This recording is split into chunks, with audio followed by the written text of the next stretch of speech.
Thanks, Rob.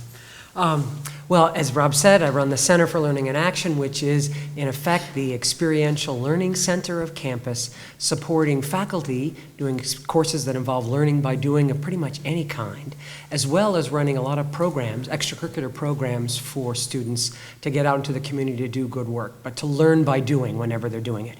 We run some 20-odd programs, an awful lot of them in the public schools, K-12 education, where students can do things like teach science in a hands-on manner, assist with technology training in the classrooms at the elementary school level, serve as writing fellows at the high school level, and run clubs for high school students or middle school students. When students come here, your students come here with incredible talents, incredible energy, and many times great experiences doing work, especially in the schools, but also in other areas as well. And we want to take those experiences and help them build on them.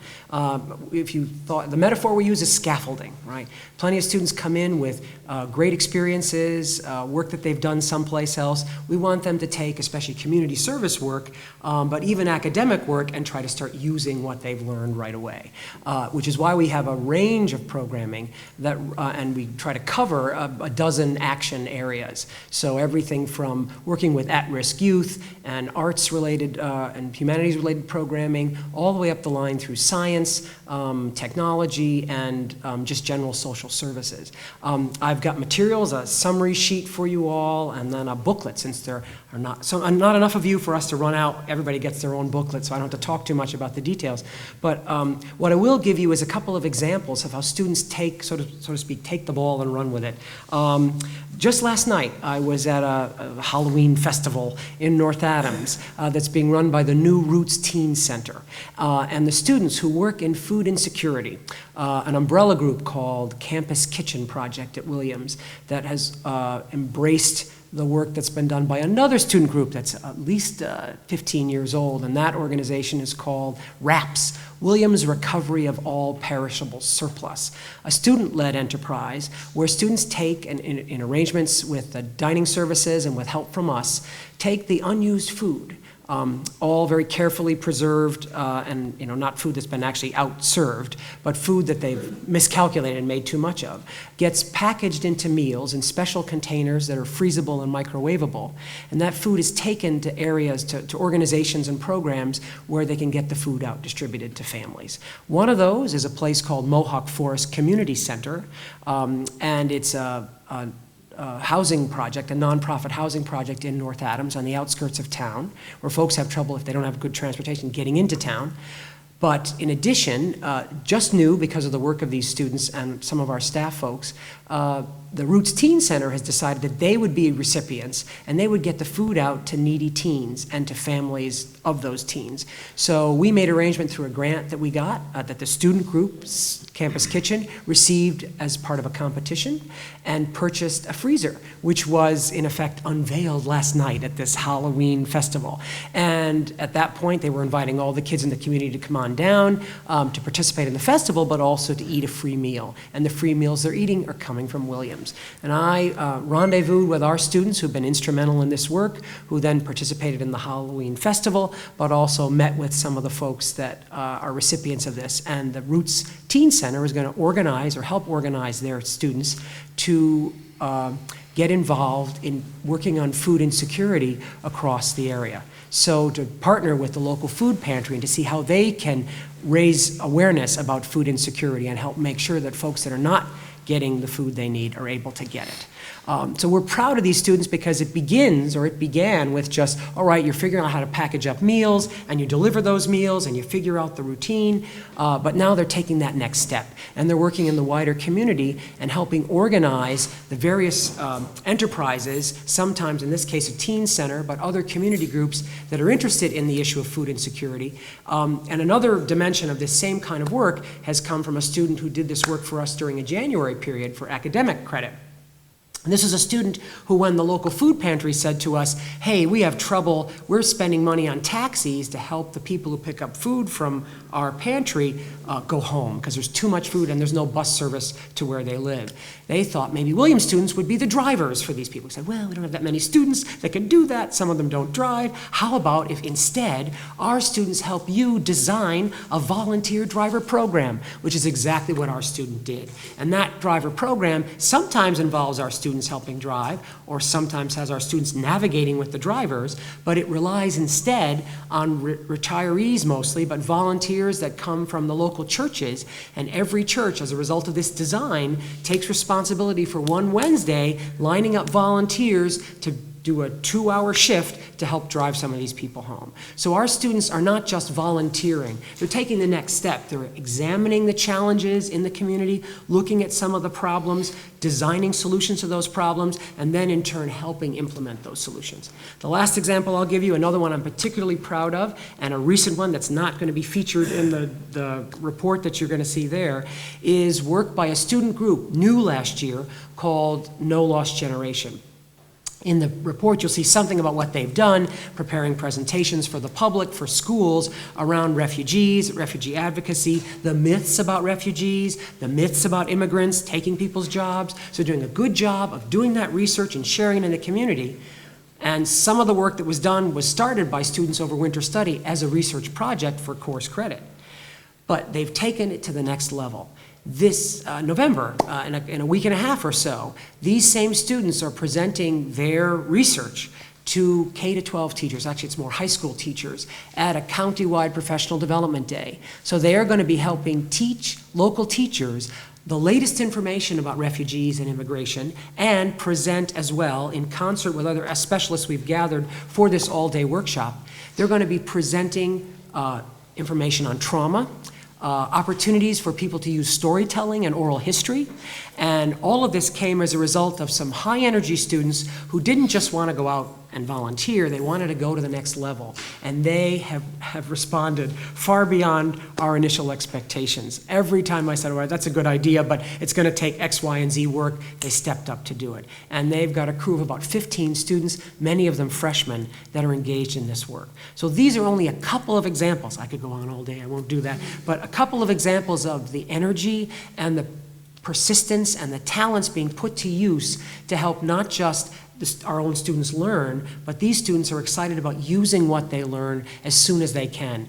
You might remember those days when you were impatient to take your ideas and make them into something. Well, they are impatient, but they're also responsive to guidance, and we provide that guidance wherever we see it needed. And that will include getting them professional clinical psychologists to talk about issues of trauma and the challenges so that they are better prepared when they're going into the community to do this work, whether it's in the schools or in the wider community to teach or to provide services like the last example will be volunteer income tax assistance. They're getting certification and then they're following through with work in the community. So there's amazing work. If you take a look at the materials you see there, there'll be examples all over the place, and your students, the odds are good, if you haven't heard about it yet, because sometimes they don't tell you, your students are engaged in one or another of these things or getting started with student groups that do engage in this work.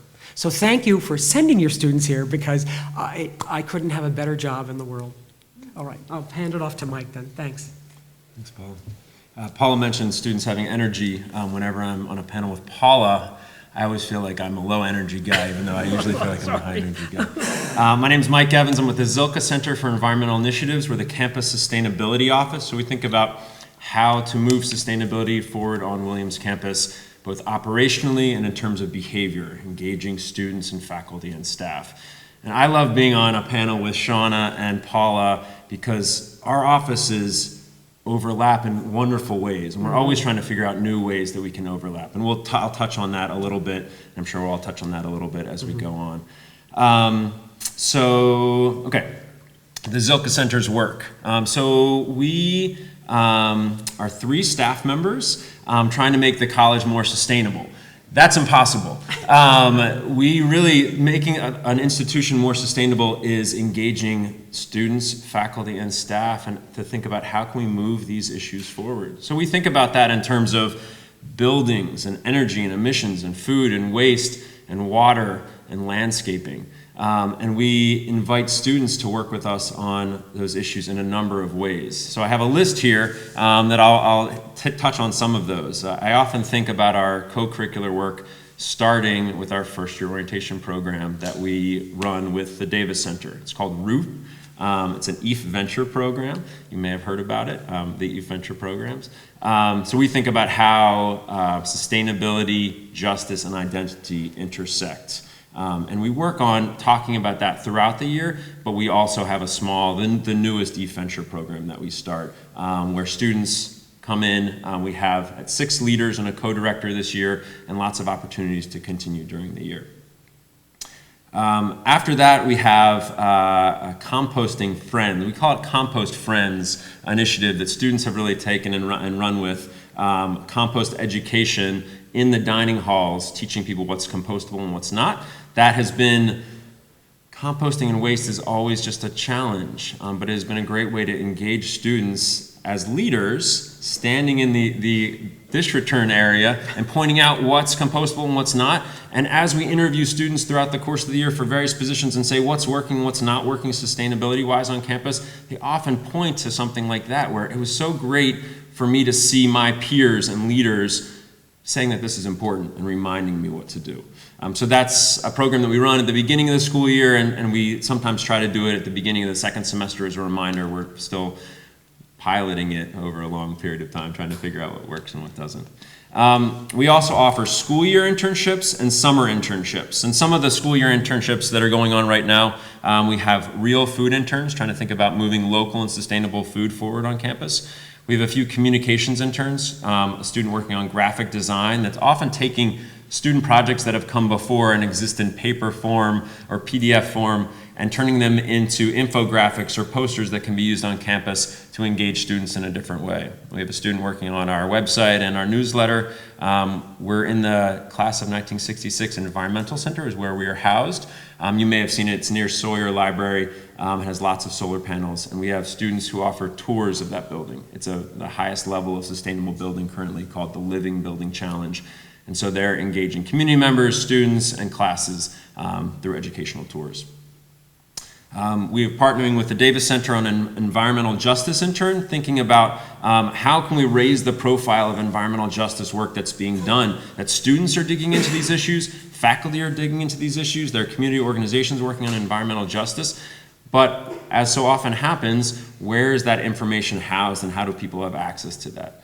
So we have a student, Moises, who's digging into that research, collecting that. It's going to house it on a shared website and also work on student programming throughout the year. We have a number of other school year internships, but our biggest one is called Eco Advisors. It's a great way to introduce students to sustainability, although we've had many students who are sophomores and juniors and seniors who have applied for the position, who can put together their own project that they want to enact on campus. Sometimes we have prepackaged projects that they can work on, and so they are thinking about how to move something forward. Who are the people, the players to talk to on campus to continue to reduce industrial beef that is served on campus? Or to have, one student is thinking about outdoor trash bins and having recycling next to it. If you don't have recycling next to trash, how can you divert that waste? In the summertime, we have garden interns as well.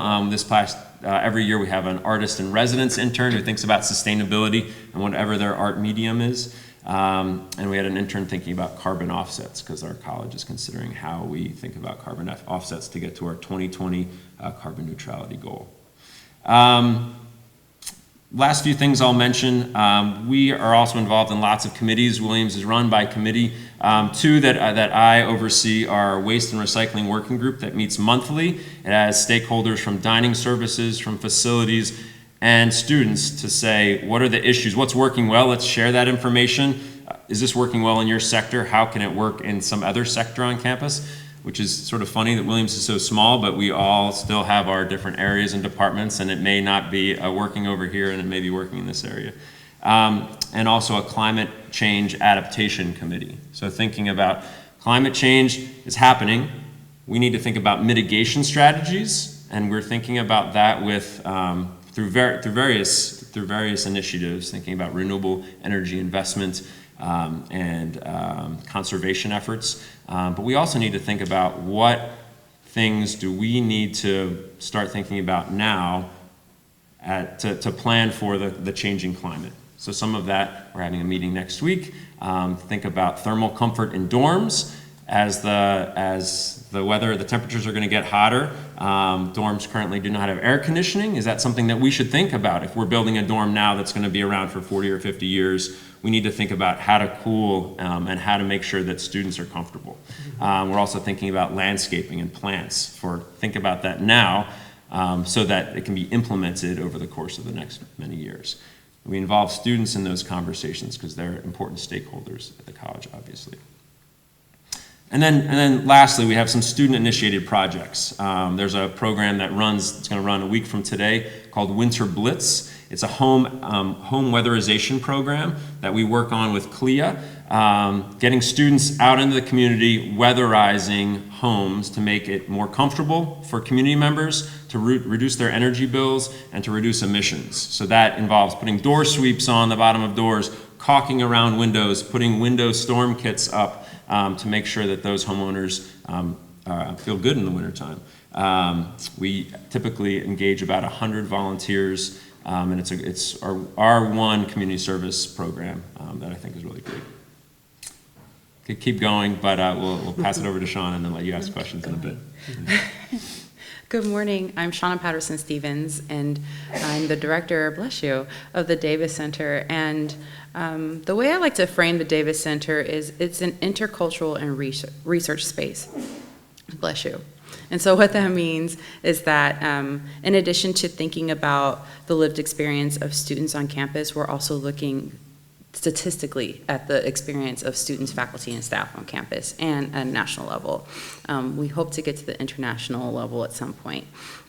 And so when we think about the lived experiences of our students on campus, we really tie it into what a liberal arts education is meant to be. And we all know what that is, right? Because we spend $65,000 a year getting our students through here, which is really built upon the whole student. And thinking about who the whole student can be, and thinking about what that means in the world, and how you connect your interest and how you connect your academic experience into creating a better world. We're trying to create a better world for your students while they're here. And so we're trying to make sure that we're looking at all aspects of their lives here. And so I wish Wendy were here, because she's another partner that we work closely with. She's in wellness, health and wellness, and oversees the integrative well-being services program here, which is counseling. And so I think the four of us, along with the chaplain's office, we think about how students are navigating different spaces on campus in a variety of different ways. So for example, we're looking at structural space. We look at structural space within the classroom, we look at structural space within the residence halls, and within the Davis Center itself. We try to make sure that all students are represented. We have the Gender and Sexuality Center, the Race and Ethnicity Center, we have a Women's Center. We entered into the year with an international lounge, which wasn't in existence before, but we're trying to dedicate actual physical space to students who are trying to make sense of who they are while also trying to figure out what they want to be and who they want to be, right? Something else that we consider is how they're interacting with the actual institution itself. And so we're trying to provide them with leadership opportunities and making sure that they have a way to connect with one another. So we have at least 17 student groups out of our center. They're all affinity groups, but they also are mission-driven groups, which means, for example, we support a student group that is interested in encouraging Williams to divest. And think smartly about how we use our resources. We do support that group, even though they're not quote-unquote affinity-based. We also make sure that we are offering opportunities for students to connect with one another with a social justice lens. And so we house the Community Builder opportunity, which is a paid job where students are leading their own workshops and talking about all kinds of things at a peer-to-peer level. We train them and we send them on their way, and they've been talking with faculty, they've been talking with staff, they've been talking with faculty about their curriculum, they've been talking with faculty about how they can make a more inclusive space within their classroom in a way that actually is inclusive and is not shaming. And we also try to make sure that we're connecting with our partners. And so there are a lot of programs on campus that are housed between, I would say, the 5 departments on this campus that do a lot of work in this way. And so, for example, upcoming we have Native American Indigenous History Month. We're working with the Williamstown Historical Museum. We're working with American Studies. We're working with WGIS, the Women Gender Studies program on campus, to make sure that we're tying all those ends together in our programs. Finally, I think something that we want to make sure that we're encouraging amongst our students is thinking more thoughtfully about critical thinking, and not accepting everything that's handed to them, and really trying to investigate these really complicated subject matter and come to a conclusion on their own. And so something we don't do is feed them information in a way that is expected to just be taken in. We're really trying to get students to think more thoughtfully about what it means to be in a complicated world, more thoughtfully about what it means to demonstrate empathy and compassion, more thoughtfully about what it means to be a person who can support themselves but also support a world that could use a little help. And so those are a few things that we do in a very abstract way, but we try to make sure that we offer several balanced ways in which we do our work, through faculty, through staff, through the students, through alumni, and with the community itself. We can take your Yeah. questions. What now. questions do you have? Or you can tell us a little bit about what your students are doing or interested in. We'd love to hear from you in any way. Well, I heard from my student, I don't know whether she's exactly part of the refugee group that you were talking about, but they went to speak at a middle school in Pittsfield a couple of weeks ago. She is part of that group. Yes. And I just, I was really, really happy to hear about it, what might be happening. Puerto Ricans resettling in Western Mass. Just really happy to hear that they were taking. Yeah, and they started this when there was an expectation last fall, before the election, that there would be refugees coming to Pittsfield from Syria and Iraq. And of course, all that went by the boards. But I'm thrilled because even though that changed, they realized, all right, this gives us an educational opportunity. We have more time to, and clearly we need more time to educate people. So that's been a dynamic group. And I attended that presentation. It was really impressive. So, and they'll do a variation of that same one for these teachers on November 7th. So fantastic. Good to hear. So is she a freshman? Yeah. Fabulous. One of those people I referred to. Great. Well, she had worked on it in high school, so it's great that she has a link. She can Yes. move forward. Yeah, and I was in taking a student down to Pittsfield for another project. We're working with some at-risk youth and getting something going with a program in Pittsfield. The student had said to me, I thought I was coming to the middle of nowhere, and I thought, well, I'll just have to give up what I've done for 4 years. And he said, and now I don't have to. And it was gratifying to me, because it might seem to people that the bucolic nature, especially of Williamstown, means that there's nothing out there, when that couldn't be further from the truth. North Adams has major challenges as a post-industrial city struggling to reinvent itself. Pittsfield is arguably a kind of a mini Chicago in the good ways, and arguably in some of the bad ways too, but it has a lot of challenges. It's growing more diverse, and students who want to engage and work in the community and support the efforts of those that are trying to help these communities evolve and grow have opportunities. And so, yeah, so I'm glad. So mostly I just want to say fantastic, unbelievable opportunities that are here. Thank you all for doing it. If I had a question, maybe I would ask each of you, when you look 5 or 10 years from now, where do you want to be where you not are today in this kind of work? Because there's so much incredible opportunity, but where do you see, whether you look at peers or you think yourself, where you want to be, what do you think is missing? I can start. I'm a planner. I actually have a 10-year plan. And I see the center as being a pinnacle amongst not just the liberal arts institutions, but at a national level. My background is higher education, so I've actually learned how institutions function, different types of institutions function on a financial level, on a governance level. And so I'm thinking about how can I structure this center alongside my colleagues to be something where other institutions are looking at us and trying to figure out how are they doing it. We want to expand our staff. We want to improve our facilities. We want to make sure that we are reaching the margins of student populations on campus. And we want to make sure that students feel like they can be there regardless of what their background is. And those are some of the things that we haven't bypassed yet, right? So if you're a student of a particular population who has maybe a little more means, for example, you may feel like that's not for you because it's supposed to be supporting underrepresented students, and that's not what we are trying to do. That's not what we're about, and we want to get to the point where we don't have to explain that to students, they just know. We want to make sure we're in that space where faculty and staff already just know that, and they know how to plug into the center. And so we want to make sure we're engaging all levels of the community, all levels of staff, all levels of faculty and students, and that is a challenge, and that's something we're trying to jump over right now. Yeah, it's a good question.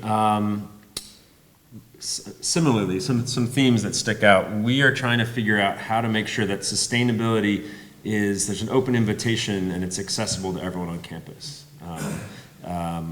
Historically in the U.S., environmentalism is white and middle class, and we are really trying to push that on campus. That is difficult. That's the culture that is on campus and also people that students bring in. And how can we make sure that sustainability is thought about through a justice lens? And I think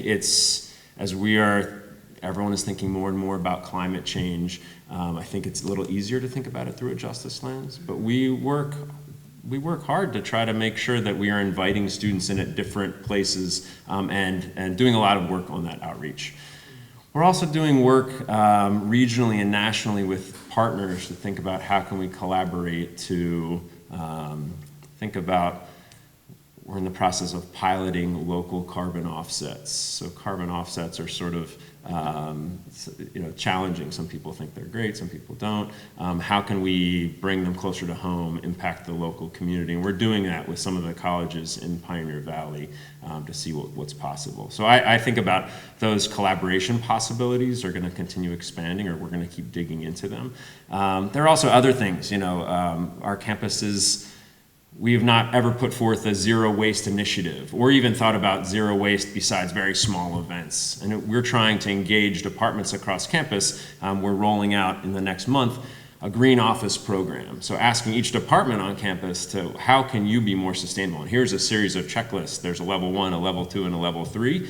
And that's the opening sort of conversation that we want to engage with departments, engage in with departments. And then also having those conversations with departments about, that's great, that's that basic level thinking about trash and recycling and turning off your lights. But then how can we think about how sustainability integrates with your mission in ways that probably you may have not thought about before, or that you may have, but may have not spelled out as much. Because sustainability, we think, is broader than just the narrow definition that people think about. And I think lastly, as I mentioned at the beginning of my talk, those opportunities for collaboration and overlap are huge, and I think with my colleagues on my right and my left, we're continuing to figure out where can we increase our impact from those collaborations, and really bringing students into those conversations, because we have our sort of thoughts about what lays ahead, but students bring great energy and new ideas to that conversation as well. And I'll pick up on that collaboration theme.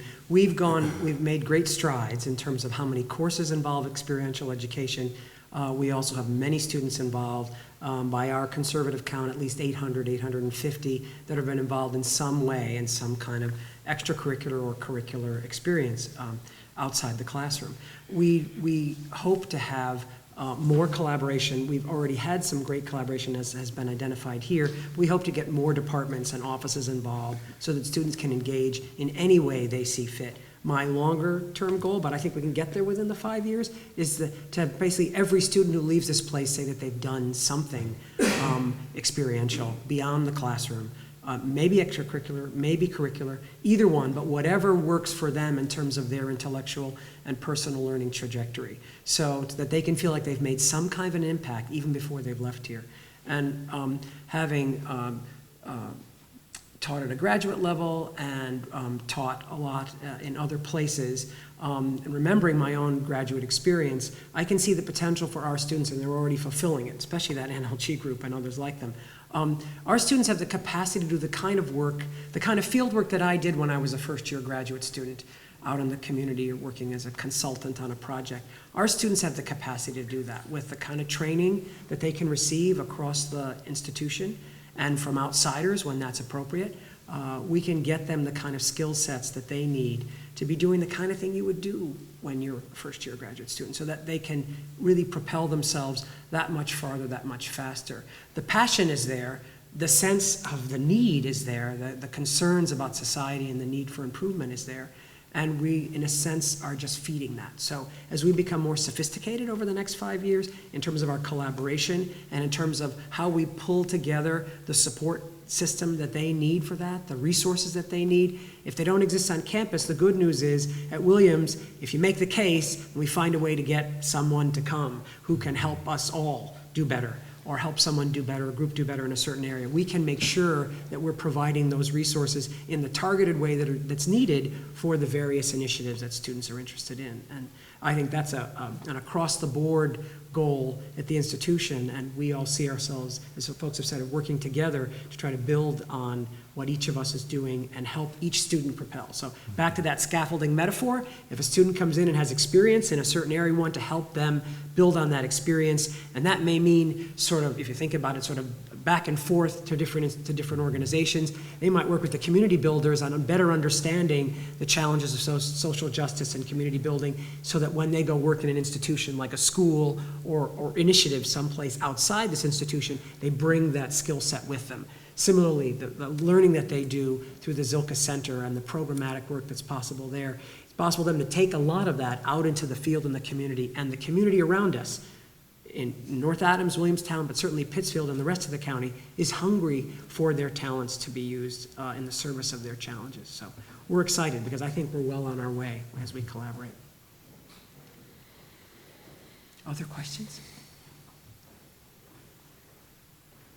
How's your weekend gone so far? Great. Good. We're impressed that you got up early to come out. That's with us. right. Yeah. That's right. Quiet on campus. Yeah, that's true. Yeah, not much to do other than this, huh? Anyway, great.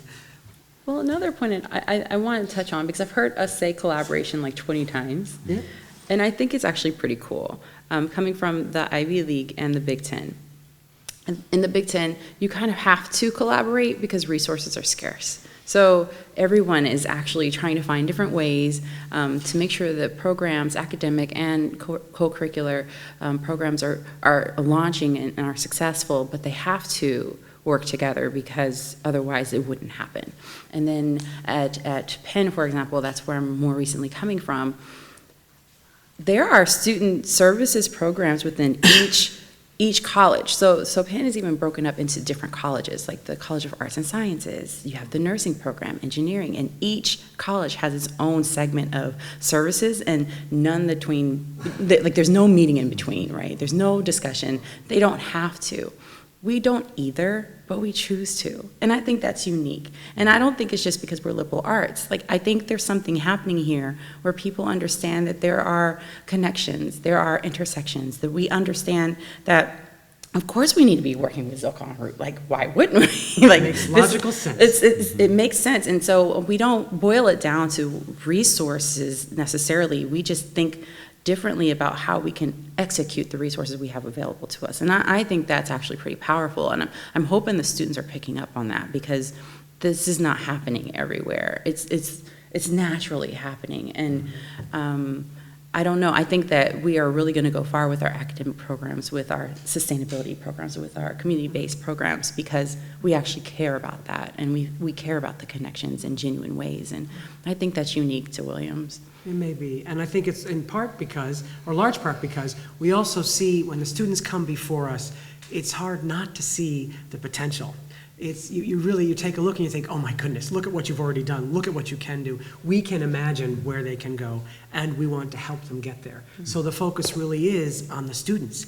And if it takes, and we think in tag team terms, oh, then you want to go talk to Zilkha, or you sound like a good candidate to be a community builder. We know enough about what each other are doing so that we can think on behalf of that student and help them by encouraging them to go to one enterprise or another, or to think in multiple stages. So, all right, you're going to scaffold here, but then the next step is potentially there. And it's generally not overwhelming to them to say, well, you know, there's a possibility to go here, here, here, because that's what they're hungry for and ready to think about.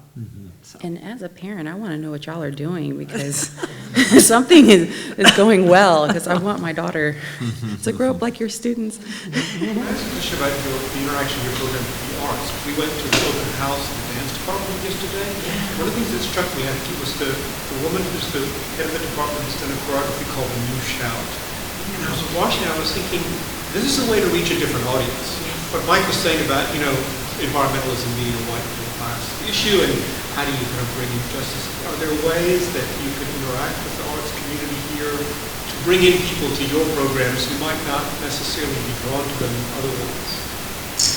Yeah, I think I mentioned one of our internships in the summertime is an artist in residence. So that is odd. And the students are always like, that's amazing, right? I get to spend, so the rest of our internships are, we think this is the area you're going to go in. Like, here are some tasks to begin with. The artists in residence were like, talk to us. We have no idea. Right? Like, think about sustainability, whatever your medium is. And so that's one way. Last year was the year of confronting climate change. That was the theme of the year. And so lots of different entities on campus picked up that theme and ran with it. WICMA, the Williams College Museum of Art, worked with an organization called the Ghana Think Tank. Let me see if I can summarize the Ghana Think Tank well. So it's thinking about flipping the Or taking the problems of the first world, yes, thank and you, asking expert or folks from the third world to solve them, to think, and they do think quite differently, and the Ghana Think Tank organizes that. Yeah, flipping that dominant narrative, and they worked with a think tank in Ghana first, and that's why it's called that. But they brought think tanks from Indonesia and Morocco to campus. We collected our climate change problems. What's your climate change problem? And that's a personal question. And it was wonderful. And they sent us back solutions and worked with us to send us back solutions. And then some of those solutions got implemented on campus. So that was a wonderful way to bring together these issues. But yes, we are always trying to think about, yes, we have these folks who we talk to a lot. And where on campus, where else do we need to have those conversations? And I think it's also wonderful. We think we don't own sustainability. We actually love when we hear about, oh, wow, you're doing that? That is awesome. Keep doing it. Like, it's great if we know about it. Sure. So I want to say that the things that we talk about on panels or have up on our website may not be capturing the totality of what sustainability is. We try to suss that out and pull those threads out. But it's a great question, thinking about how to dive into all corners of campus. And the same is true for us. A couple of examples. Actually, there's a student group called EIFS Out Loud, which got started a couple years ago. Student who is a music major who said, I want to see how music can be involved in outreach and community service. And so we said, great. And she got going, started by working with the music department to get a community concert organized, but also started working with a new organization, well, relatively new in the region, called Kids for Harmony, which gives music lessons and teaches students the discipline of music, instrument learning, violin in this case, for the kids that are at risk. It started by Berkshire Families and Children, or Children and Families, I forget which the order, but anyway, they started it, and this student then volunteered with them, and now there's a robust relationship, and this same student group is going up to Mount Greylock and providing instrument lessons, and doing other works. They do things like instrument petting zoos as part of the community And the idea is that before these concerts and when they go out to the schools and do this kind of work, the kids who otherwise don't get any access to music or instrument learning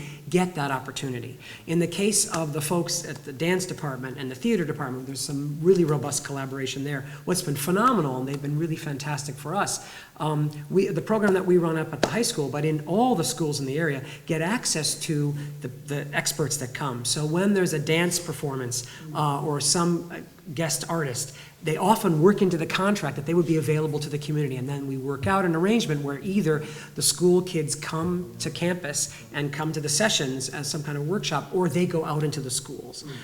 Similarly, though, and this is what's really exciting to me, many of the student groups that are performance groups, like Sankofa, do workshops in the local schools. So there's a movie called Step.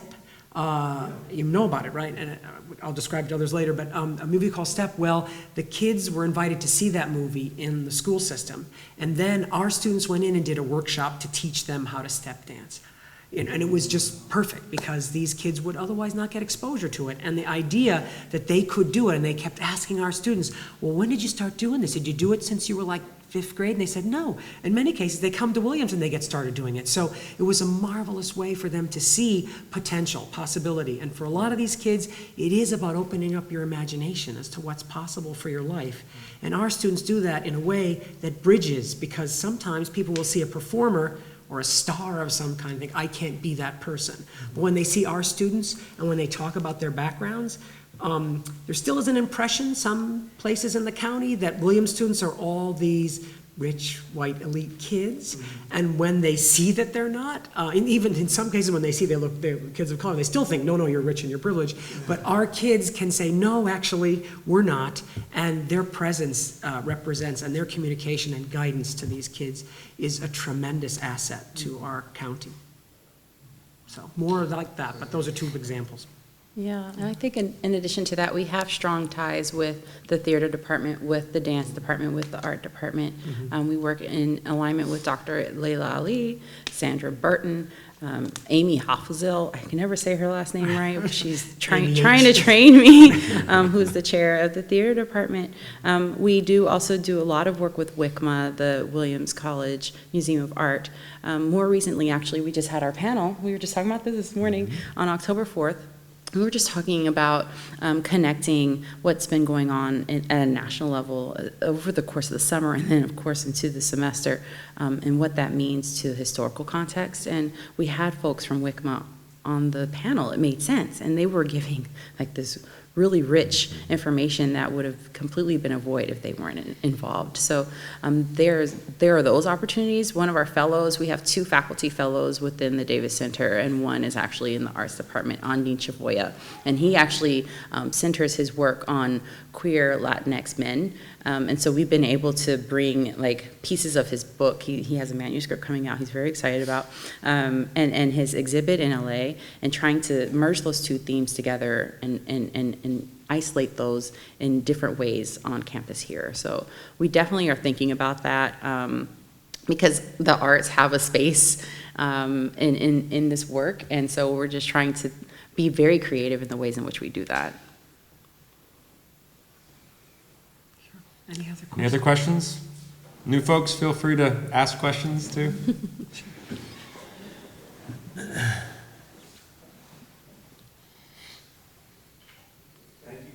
Sure, we're happy to stay after and answer any other questions. Thank you for coming. Thanks for coming.